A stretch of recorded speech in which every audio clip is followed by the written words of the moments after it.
Okay.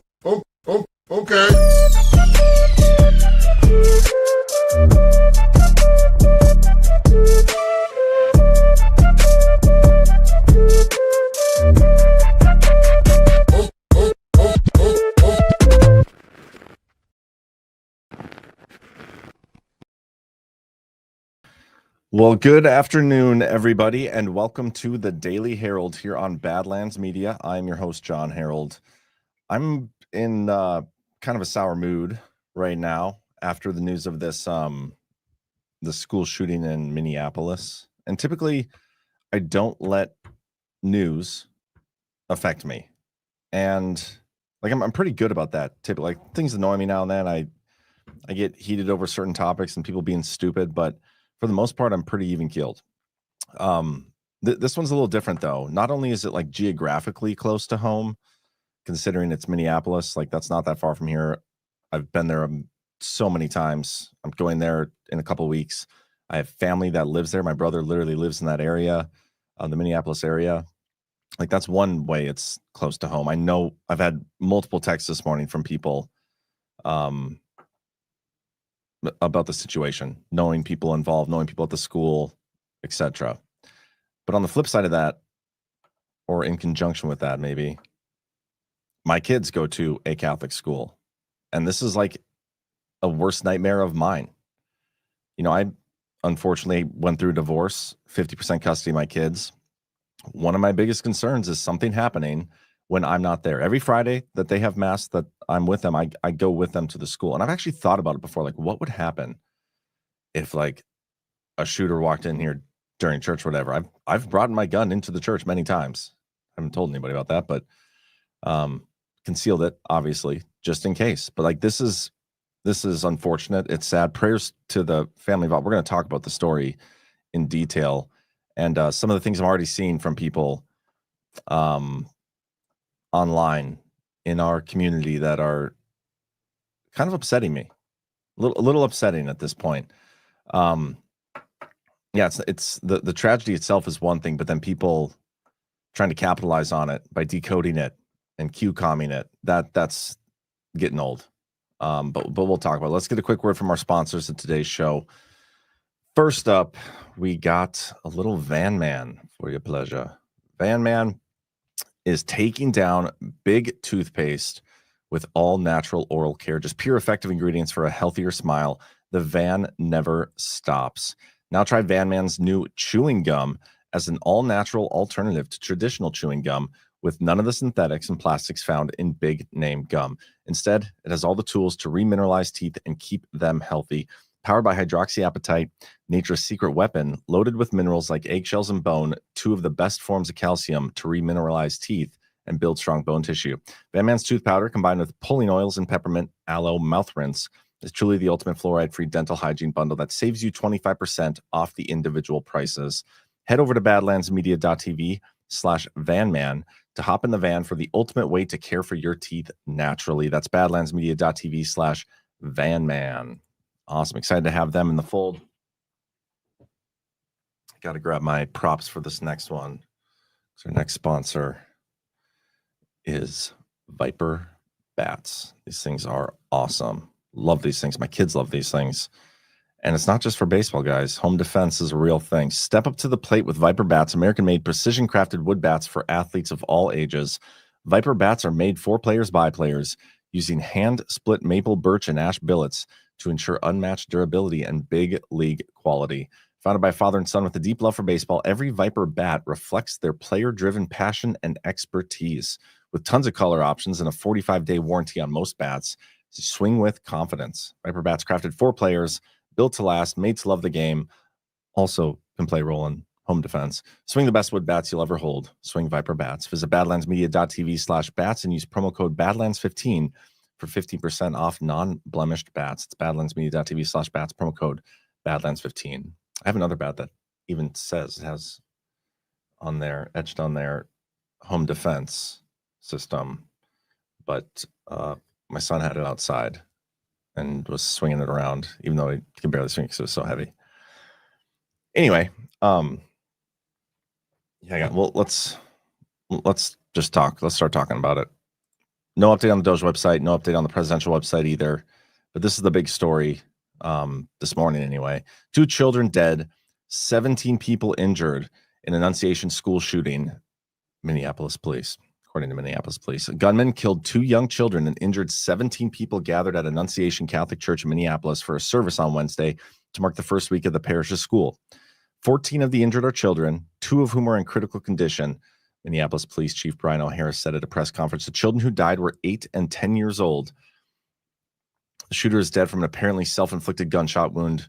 Gunman armed with a rifle, a pistol, and a shotgun and clad in black cargo-style pants positioned himself on the outside of the building and began firing through windows toward the children who were sitting in the pews. Got some clips for you guys. The question was he firing one weapon? We believe he had fired all 3. He had a rifle, a shotgun, and a pistol. Chief, was this individual licensed to conceal and carry? Were the weapons, was he lawfully carrying the weapons? I don't have that information. And I don't have any information on any significant criminal history either. Was he dressed at all in any tactical type of gear or anything? It appeared he had some black clothing on, his cargo type pants. Got more here. I'm going to play through a couple clips, then we'll talk more. Hold on.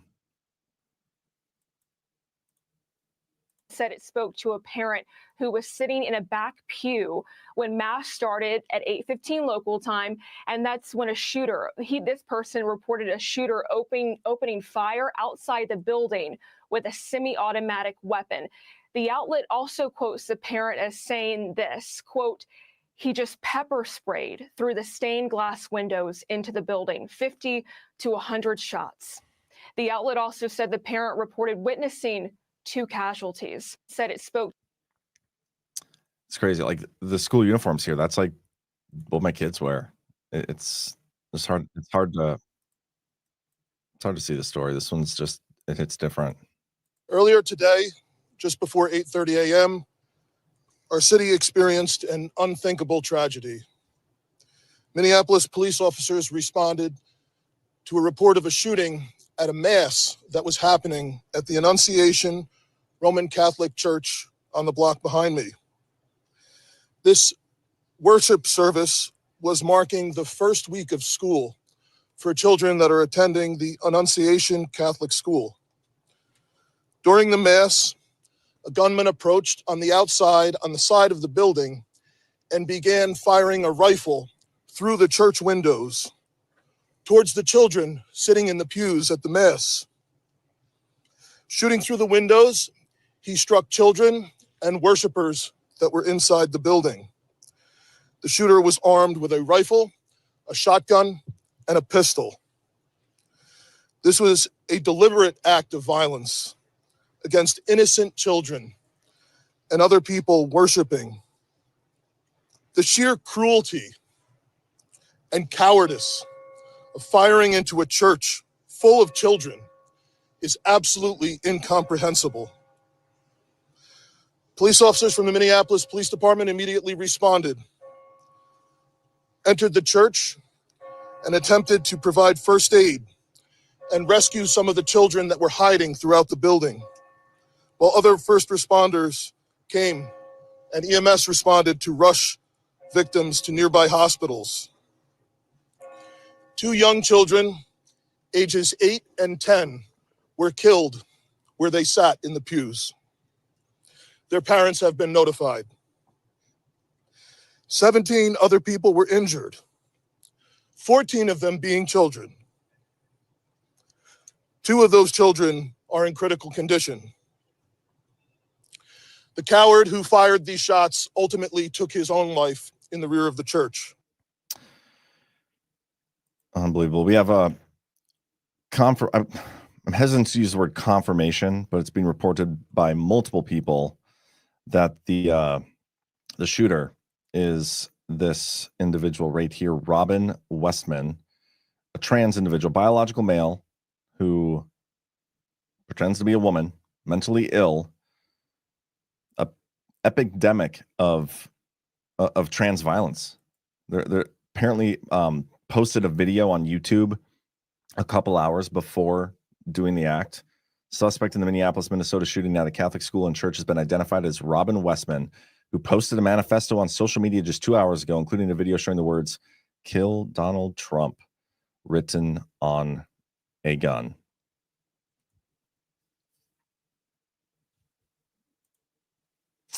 It's unbelievable. Like, there's so many things. Like, the left is obviously going to make a push to take away guns and all your rights and all this stuff. It's absurd. If anything, we need more like citizens walking around with guns. We need to get the concealed carry nationwide. Everybody should stay strapped at all times. This is such a scary event. Like, and there's people out there that are going to want to call it fake. They're going to want to say, oh, well, maybe it's not fake, but full control. You know, I see people online and in the Q circles like drawing attention. Well, National Guard is there. What, National Guard in Minneapolis, and how many children were injured? But the math doesn't even make sense. Like, there were 17 injured, we're told, and 2 killed. That's a total of 19 victims. So not only does your decode not add up, but the fact that you're going to try to associate this with the decoding stuff, like what's the point of that? Is that for profit? Is like, what are you doing here? Trying to align this with the Q decode stuff. That's bullshit, in my opinion. It pissed me off. I have so many more things I want to say on this. I'm going to hold some of it back just for now. But yeah, these tragedies are terrible. And look what the left is doing here. This is the mayor of Minnesota.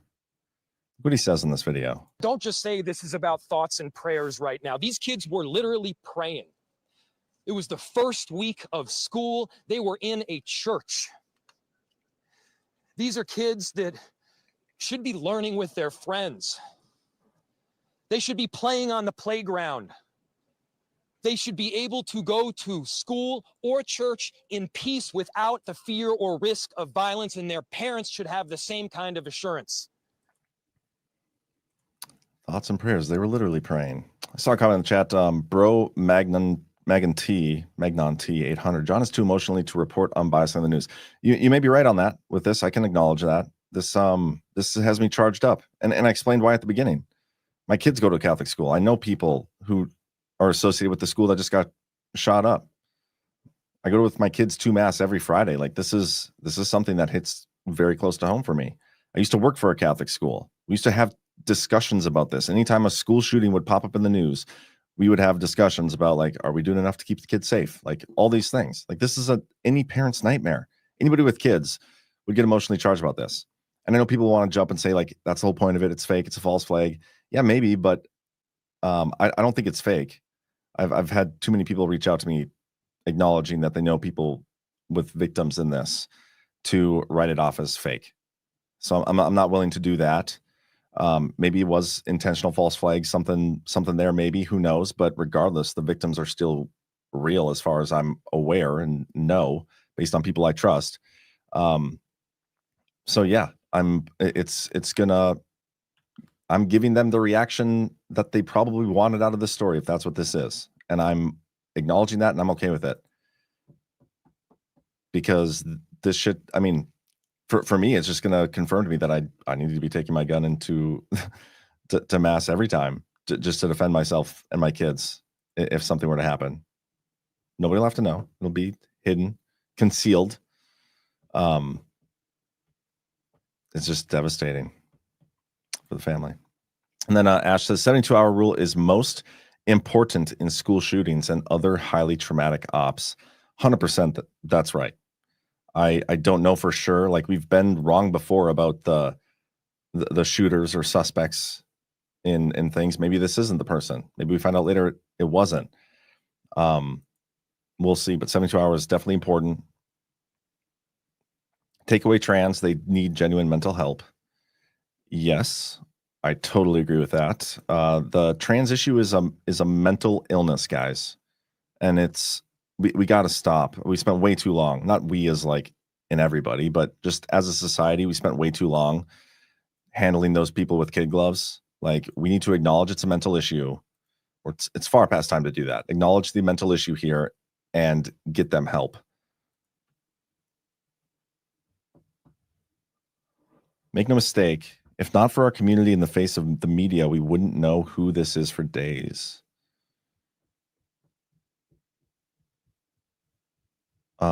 Grits girl Trisha, I knew it. If the person was on testosterone, it affects a person's brain. They're not supposed to have it, as we are made. Sorry, not sorry. Nothing against trans.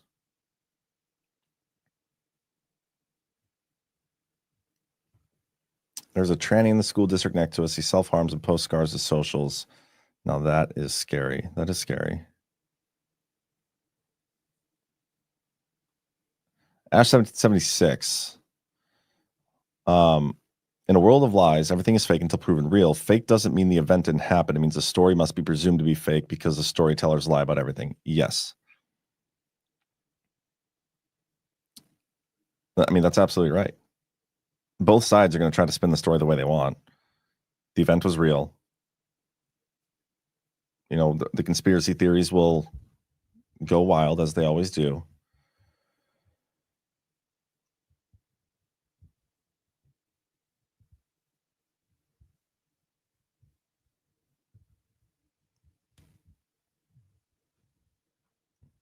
Remember that the DoD is a secret army of trained actors. What are you trying to say with that? Like, are you saying that everything where all the kids are fake and actors or whatever? Like, I'm telling you, I had somebody text me who has a coworker who with a victim in this shooting. Like that's a lot of actors to get like the victims and then the victims' parents to get real jobs, places that are connected to people outside, so that like when people come through and say, "Hey, I know this person with a kid at the school," it's like, oh, they're all just actors all the way through. I have a concealed carry crossbody purse, zipper in the back, lockable too, so if not out in public, being worn with kids, the kids can't get it out. That's great.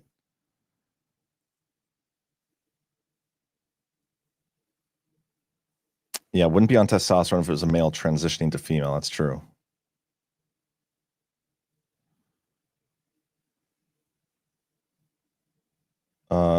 Ty says, it's always weird when they name the suspect right away. Did he have his wallet on him?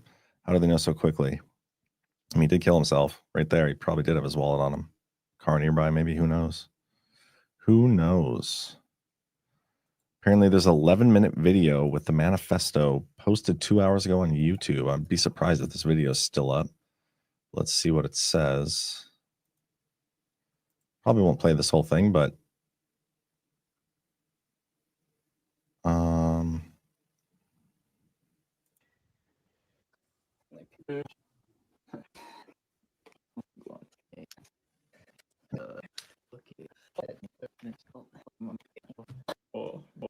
Tomorrow, the end of the world. That's really good. this is crazy. Yeah, so I am. They found his passport in the rubble. Gosh. I'm gonna move on from the story, and I'm sure we'll come back around to it.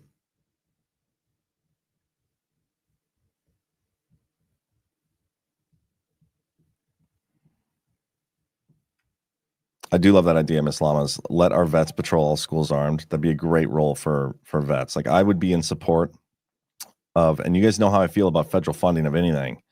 Like we're spending so much federal dollars. Let's cancel some other bullshit programs. Let's cancel some of the money we're going to feed the homelessness problem in California that is just being laundered and not doing anything, and homelessness is only increasing. Let's use that money and instead fund jobs for veterans nationwide to protect our schools. And let's also let the teachers all have guns. I'm all in favor of all that. Donald Trump, I've been fully briefed on the tragic shooting in Minneapolis, Minnesota. The FBI quickly responded and they are on the scene. The White House will continue to monitor this terrible situation. Please join me in praying for everyone involved. So there's that. It's kind of hard to like move on from this topic. I don't even know how long today's show. I struggled finding other stories. I was doing a dig on the Russiagate stuff because the next story we're going to go through is John Solomon's recent reporting on Comey and that stuff, and I think I found something interesting that I want to show you guys. I'm not 100% confident in the research though, and I'll explain why that is. But if I'm right, it's pretty damning. And then there's a few others. But anyway, between researching that and then this shooting story, I didn't do as much typical show prep as I normally would. But let's dig into the story here right now. Months after probing Clinton's server scandal, Comey's FBI had its own private email issue. Memos say they've been kind of milking this orbit of the story here for a couple weeks now. It almost seems like they've been digging in on and exposing, disclosing the Adam Schiff stuff, and then Comey and his thing. I mean, they released a whole bunch of documents over the last weeks just relating to Comey and the unauthorized leaks. Right. I'm going to read through this, and I'm going to show you what I've been digging into. Months after he refused to charge Hillary Clinton during the 2016 election for using a private unauthorized server to transmit classified information, then FBI Director James Comey's inner circle used personal email accounts to further a plan to make an unauthorized disclosure to journalists, newly declassified memos say. When investigators in a criminal probe codenamed Tropic Vortex sought permission in 2019 to gain access to those private emails, federal prosecutors turned them down, according to the memos recently uncovered by current FBI Director Kash Patel and declassified for release to Congress by Attorney General Pam Bondi. The U.S. Attorney's Office in Washington, D.C. issued a prosecutorial declination decision for Tropic Vortex. The FBI memo shutting down the probe stated, the memos are the latest evidence the FBI agents on the front lines had serious concerns about illegal leaks and abuses of classified information, allegedly involving major figures in Washington, D.C., like Comey, now Senator Adam Schiff, and Clinton. The efforts at investigating were repeatedly thwarted. I actually have a whole list. There's an article from, I think was it Jerry Dunleavy?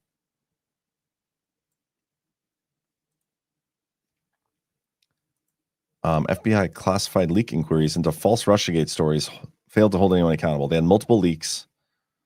All the leak inquiries came up short. There was Genetic Christmas. There was Siren's Lure,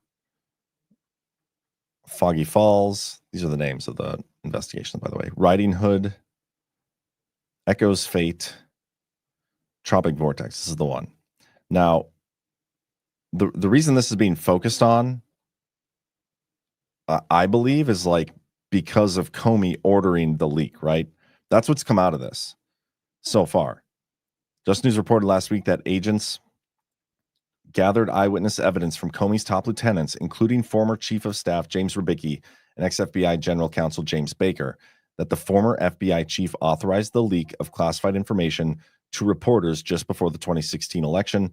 No charges were ever filed.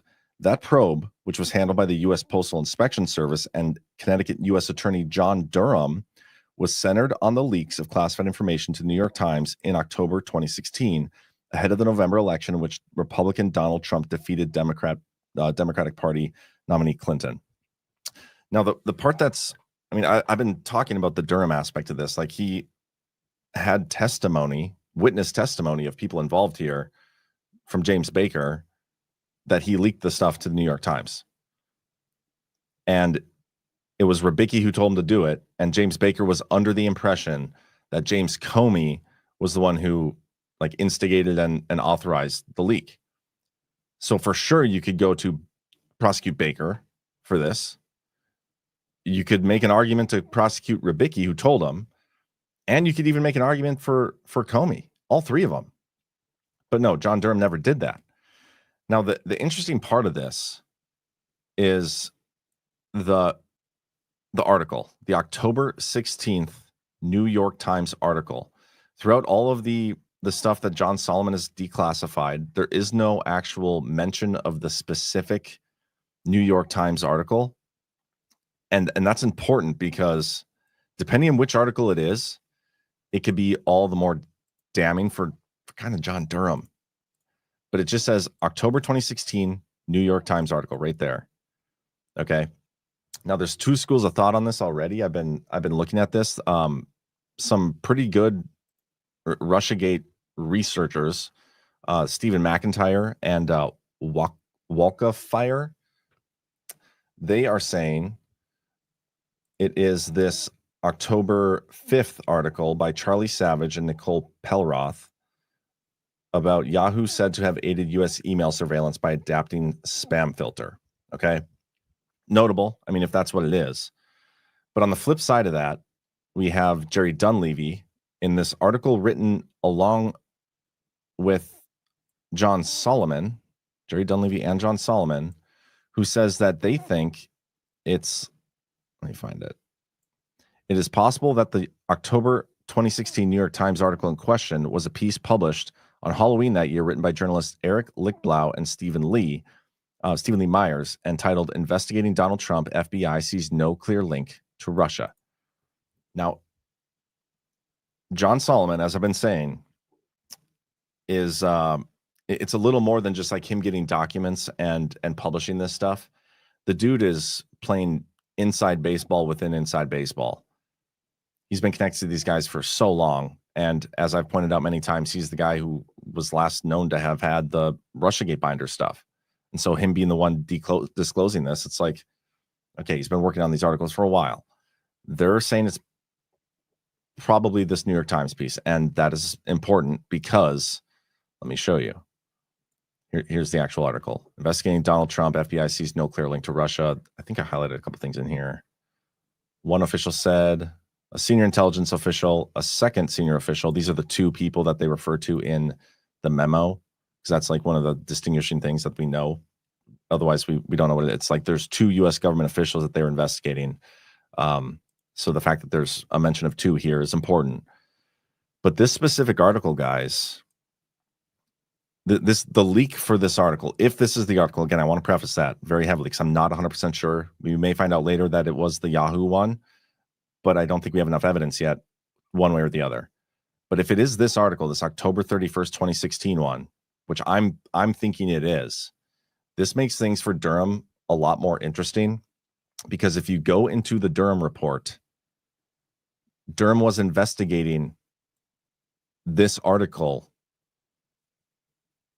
in the Durham Special Counsel, not having to do with this leak. Remember the leak investigation that he was tasked for started well before even the Mueller probe.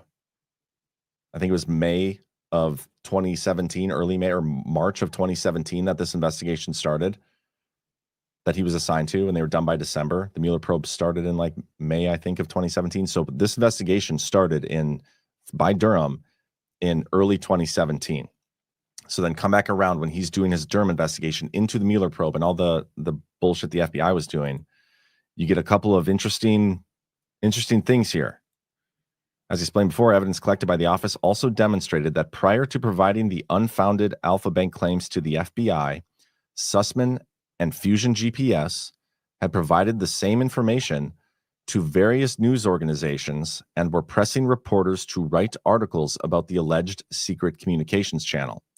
Moreover, during his September 2016 meeting at the FBI, Sussman told James Baker, the same James Baker we're talking about with these other leaks, that an unnamed news outlet was in possession of the information and would soon publish a story about it. The disclosure of the media's involvement caused the FBI to contact the news outlet. So Sussman tells Baker that there's this news outlet in possession of information about the Alpha Bank hoax. And the FBI learning about that caused them to reach out to the news article or the news outlet. And in doing so, it confirmed for the New York Times that the FBI was looking into the matter. And on October 31st, 2016, the New York Times and others published articles on the Alpha Bank matter, and the Clinton campaign issued tweets and public statements on the allegations of a secret channel of communications being used by the Trump organization and a Russian bank. Like, what are the odds? Like, if it's the October 5th article, that's fine. And that's just a separate leak. But what would the odds be of James Baker potentially being in the mix of two separate leaks? I mean, the odds are actually probably pretty good. But this is why I'm thinking it's the same article that was put there, paid for by the Clinton campaign. It goes on further on September 1st, Sussman met with the New York Times reporter, billed his time to the Clinton campaign. On September 15, Elias provided an update to the Clinton campaign about this article, the not yet published one, billed his time to the Clinton campaign. The fact that the Clinton campaign immediately issued a tweet concerning the articles after funding the Alpha Bank allegations and receiving foreknowledge of the articles from Sussman and Elias tends to support the notion that the Alpha Bank allegations were part of a Clinton campaign plan to tie Trump to Russia. And as I said up here, the FBI even reaching out to the news outlet is what confirmed for the news outlet that this whole thing was going down and caused them to publish it. If this is the same news article that John Solomon's talking about here that Durham first investigated, it makes the whole thing much more nefarious. Because as Durham was going through his Durham special counsel and investigation and everything there, he potentially was already aware of this article coming up previously and having done an investigation into it and not recommended charges on it. Like, do you see what I'm saying here? Like, the FBI was leaking potential, was classified information to New York Times. If this is the same article, and that leak, them even reaching out, is what confirmed for the Clinton campaign, like, everything they needed to get this article published. And Durham would have known this at the time of this investigation. Like, the whole thing is dirty. It's dirty. Does that make sense? Like, did everything I just explained there make sense? Because I don't even know if it makes sense in my head. But yeah, Durham didn't really follow through. But like, what was he doing? If this was the same article, if we find out later that the Tropic Vortex or whatever investigation was this October 31st article, that means when Durham came back around later and was investigating this for the special counsel, he already knew that the FBI had leaked this too. And he was investigating like the Sussman aspect in the Clinton campaign and the Alpha Bank hoax. Like, this kind of proves the collusion between the FBI and the Clinton campaign, and Durham had investigated both, but didn't piece it together in the Durham report. Does that make sense?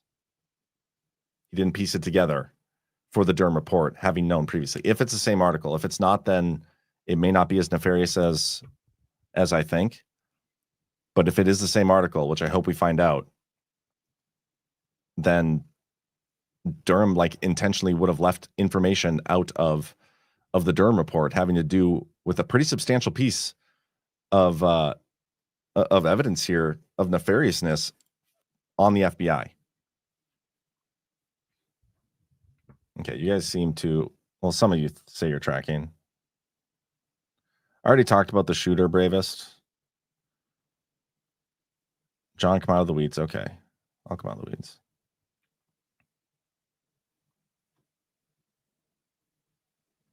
Maybe I'll come out of the weeds.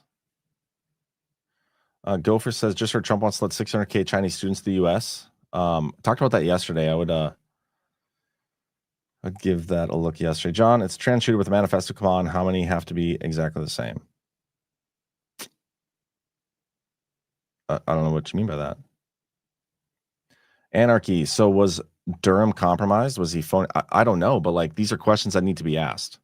If it's the same article, Durham left out evidence from his previous investigation in which he could have charged people, but he recommended no charges and left that completely out of the Durham report.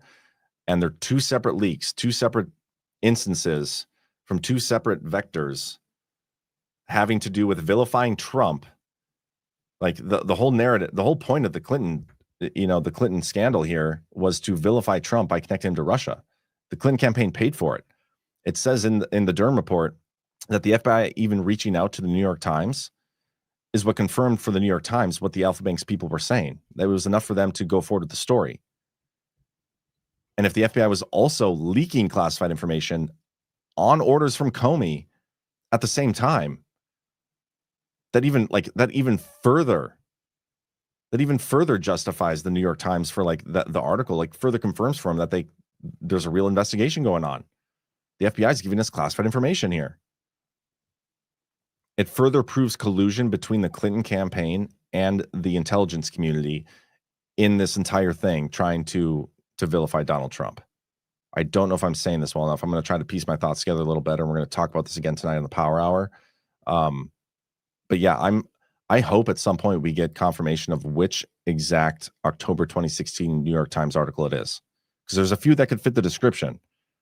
But if it's this one, the same one that was at the center and a focal point of the Durham Report, it makes things a lot more damning, and it makes me question Durham even more. I don't know if he's dirty. I don't know. I don't want to believe that. I've done a lot of digging into Durham over the years, and I've thought myself for many times, like there's likely logical arguments that could be put forth as to why things went down with the Durham investigation the way they did. This one would be, I don't know, this one would kind of go against the grains of that, in my opinion.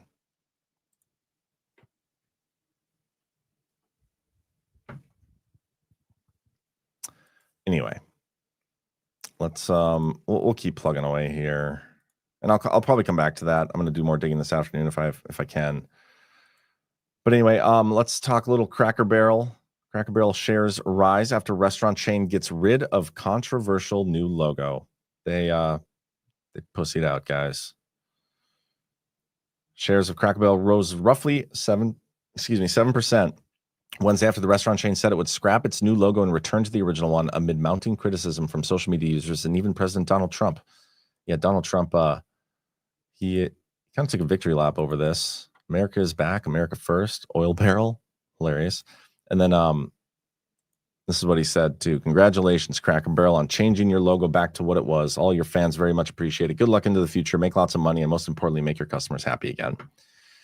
And so, in the course of a couple days, a week, whatever it was, I don't even remember. Was it Friday we were talking about this, the Cracker Barrel thing? Trump gets involved. The same day Trump gets involved and posts about it, they make the switch back. It happens so quickly that they probably didn't have to change out a single actual logo or sign anywhere across any of their properties. So the whole thing from the beginning could have been an op. I would encourage you to go read Chris Paul had an article yesterday, and he does a much better job of walking people through this than I do. We'll probably talk about it on Saturday's Power Hour, but he wrote an article on a Substack yesterday talking about the Cracker Barrel op and how Trump kind of drafts onto it and takes credit for it, which is hilarious, and which is what he did. Yeah, I can't help but wonder if the controversy was by design. Very much could be. Very much could be. Let's see what else we got here. Oh, here we go. The Trump administration is asking the Supreme Court to clarify foreign aid freeze. The Trump administration has asked the Supreme Court to clarify on whether it can block billions of dollars in foreign assistance approved by Congress. In a Tuesday filing, the Justice Department said it is seeking immediate clarity, pointing to looming deadlines that require agencies to finalize spending plans before the fiscal year ends on September 30th. Earlier this month, a divided panel of the U.S. Court of Appeals for the D.C. Circuit sided with the administration, overturning a lower court ruling that had forced the State Department and USAID to spend the full amount appropriated by lawmakers. The majority concluded that nonprofits and businesses challenging the freeze lacked valid legal standing. That ruling has not yet taken effect, leaving agencies bound by the district court's order to continue distributing the funds. Opponents have since asked the full D.C. Circuit to reconsider the decision. I think we're in for an interesting battle. Maybe that's the right word to use here. Clash with the spending stuff, because if you look at the impoundment stuff that we had discussed before, there's a provision in there. I believe I'm understanding this correctly, so I'm gonna have to dig on this a little further, but I'm pretty sure back when we did the show on it about impoundments and Trump's using that, and how Russ Vought said they were going to use it, and Trump himself said they were going to use it in the Agenda 47 clips. You know what? I might even have. I might as well play the clip of this here, because I think it's fitting.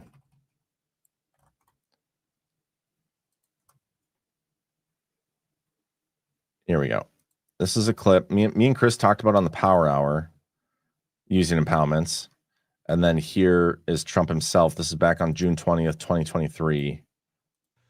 For 200 years under our system of government, it was undisputed that the president had the constitutional power to stop unnecessary spending through what is known as impoundment.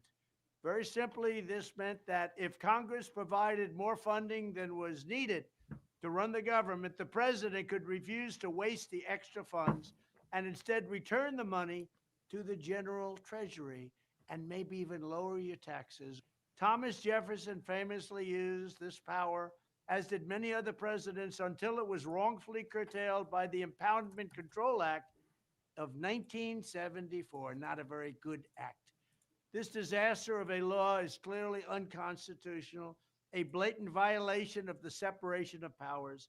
When I return to the White House, I will do everything I can to challenge the Impoundment Control Act in court and, if necessary, get Congress to overturn it. We will overturn it. Reasserting the president's historic impoundment authority will also restore critical negotiating leverage with Congress to keep spending under control. Very simple. We're going to keep spending under control. This is the only way we will ever return a balanced budget. Impoundment. Just as importantly, bringing back impoundment will give us a crucial tool with which to obliterate the deep state, drain the swamp, and starve the warmongers, these people that want wars all over the place. With impoundment, we can simply choke off the money. This policy is anti-inflation, anti-swamp, anti-globalist, and it's pro-growth, pro-taxpayer, pro-American, and pro-freedom. I alone can get that done. I'll get it done, and I'll make America great again. Thank you very much.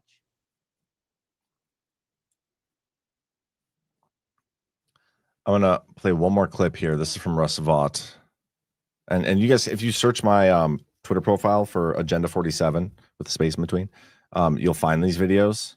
I think we're headed towards a situation here because there's a 45-day limit on the Impoundment and Control Act. If the president marks funds and wants to withhold spending them, it kicks off this 45-day period for Congress. And if Congress does not pass a bill to approve the rescission within the 45 days, then the president must release the funds and get spent. But I'm pretty sure there's an aspect to this where if you reach the end of the fiscal year and it's not addressed, then they don't have to spend it. And we're approaching the end of the fiscal year. It's September 30th. We're 33 days away from that.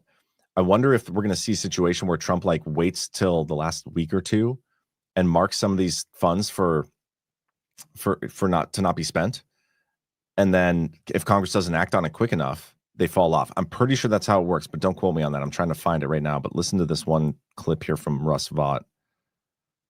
With this so-called pocket rescission, we believe that we have, under the law, numerous options with regard to how to achieve savings.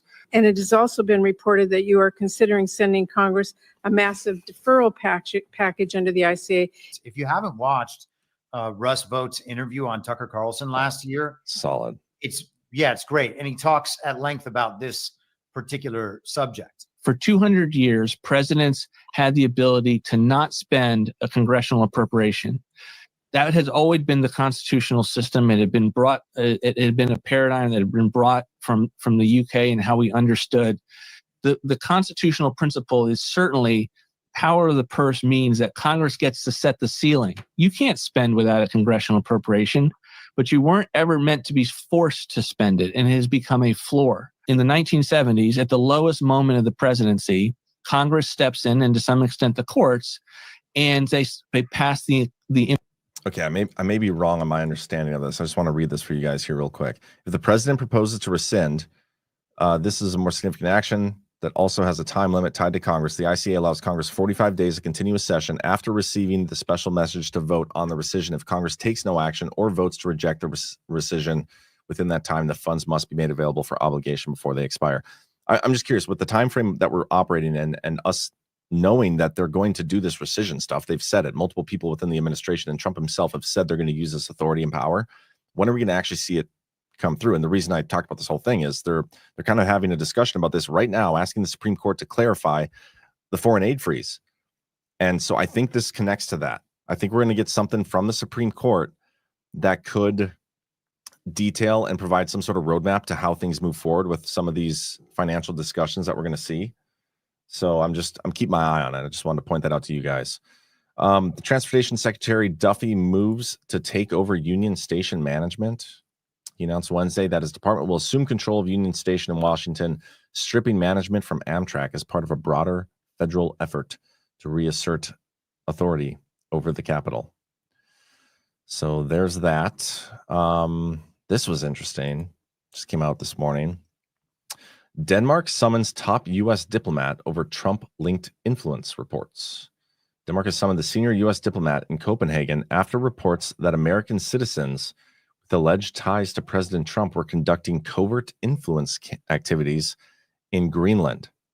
Foreign Minister Lars Løkke Rasmussen called in Mark Stroh, the charge d'affaires at the U.S. Embassy, for a meeting at the Foreign Ministry. And I don't know who this Mark Stroh is. Let me look him up quick. Oops.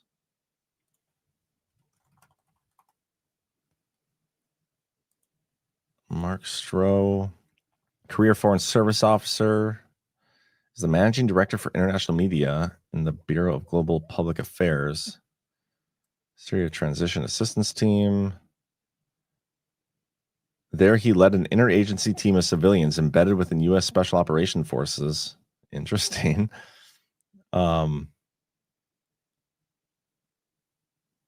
Interesting guy. Okay. Anyway, back to this.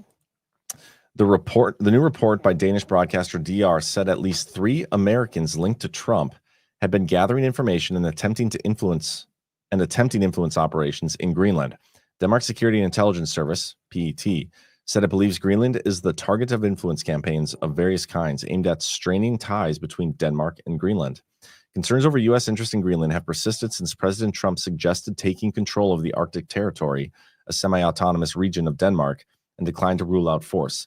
Denmark previously summoned Stroh in May after the Wall Street Journal reported that a classified message had urged U.S. intelligence to identify individuals in Denmark and Greenland supportive of Trump's plan.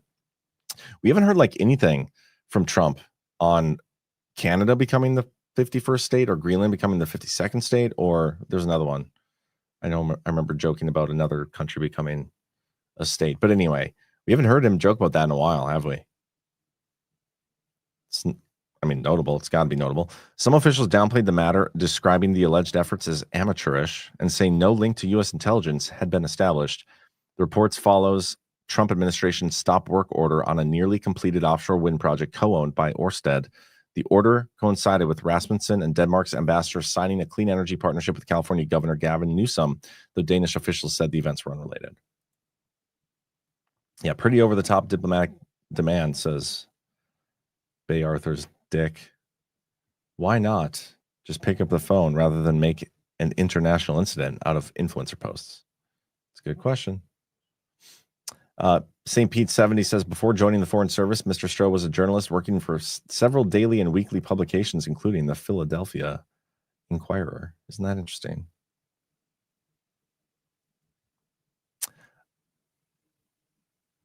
Trump is correct, but he will have the Supreme Court rule in his favor. Yes, he will. Congress is fake and gay, says Bay Theater Dave. I agree with you there.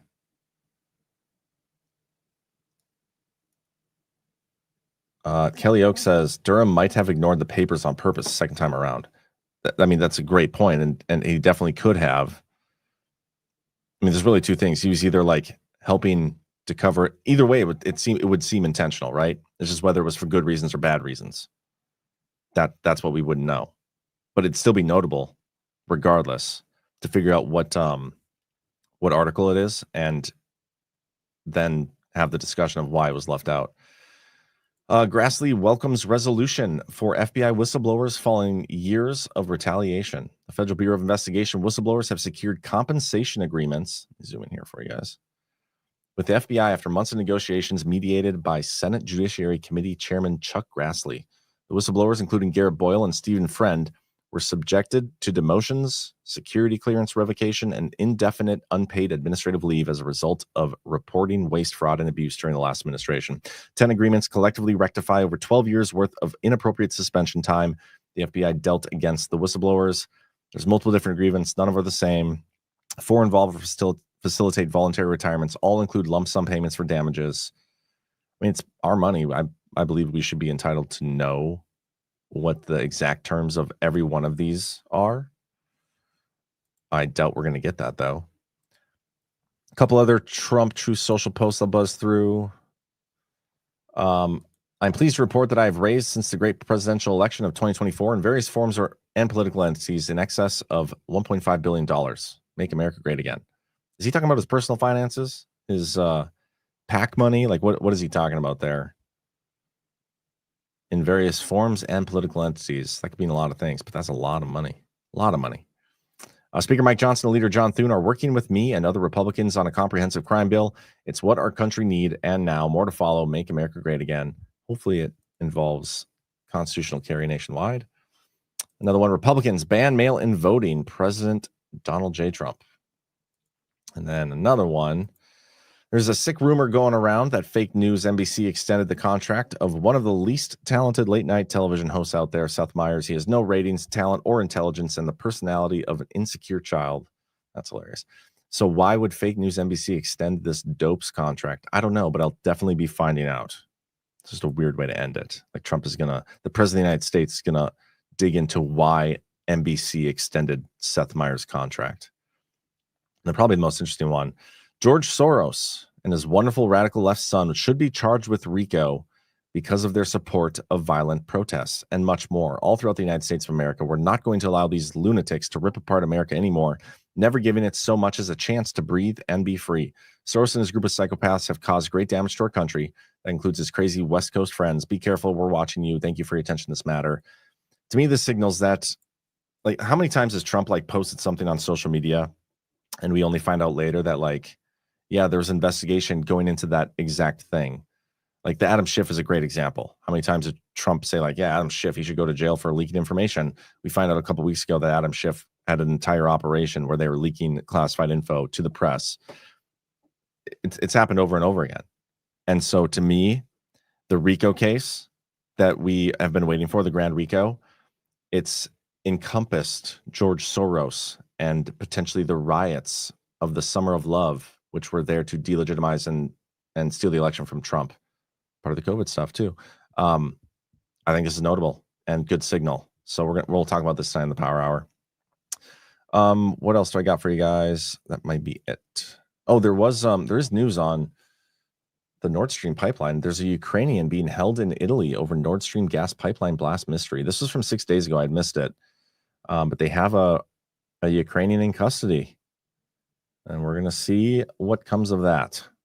They said on Thursday that the suspect held in Rimini would be brought before an investigating judge after he was extradited from Italy.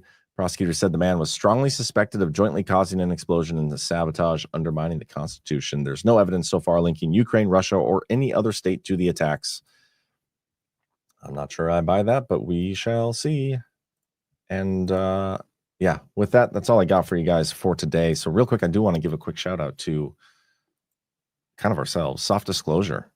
Get ready to ignite a revolution with Soft Disclosure. This isn't just a product drop. It's a full-on movement that's about to shake things up. This is personal care that doesn't mess around. No compromises, just pure, unapologetic quality. First up, the lotion, supercharged with aloe, goat milk, and our exclusive Badlands oil blend. This isn't your average drugstore goop. It's a barrier-restoring powerhouse. Choose unscented when you want clean and simple, or vanilla citrus when you want to smell like you actually give a damn.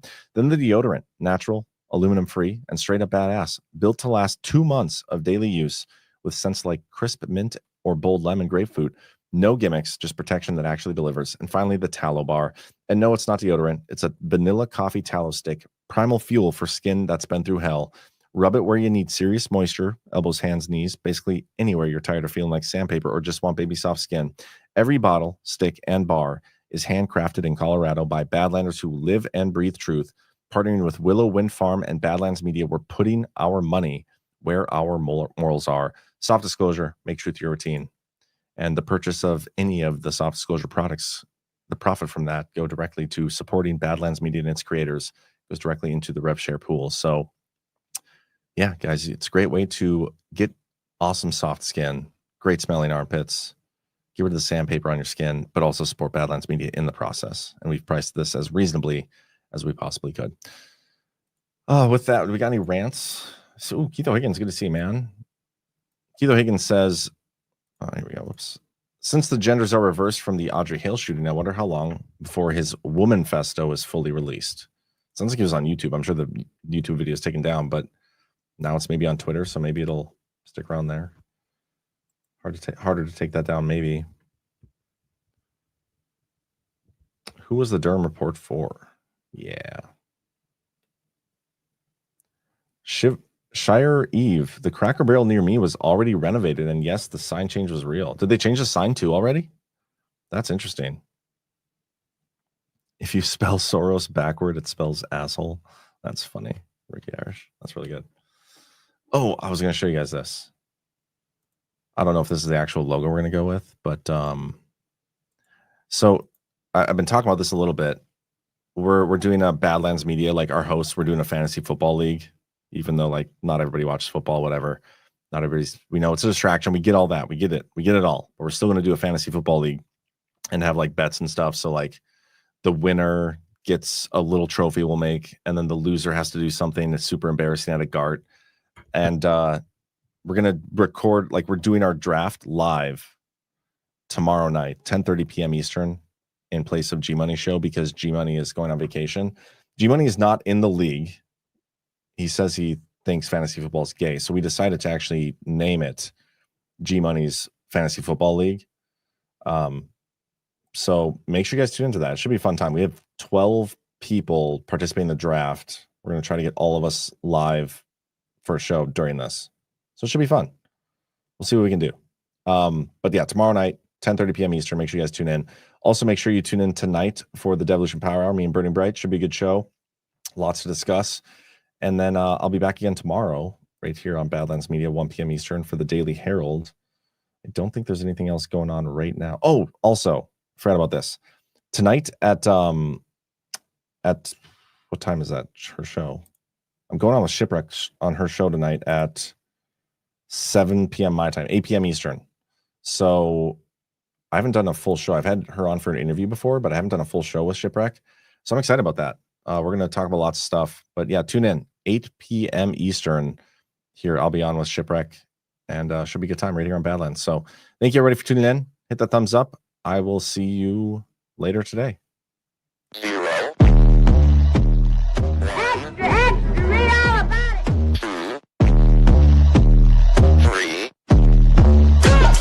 Let's get started.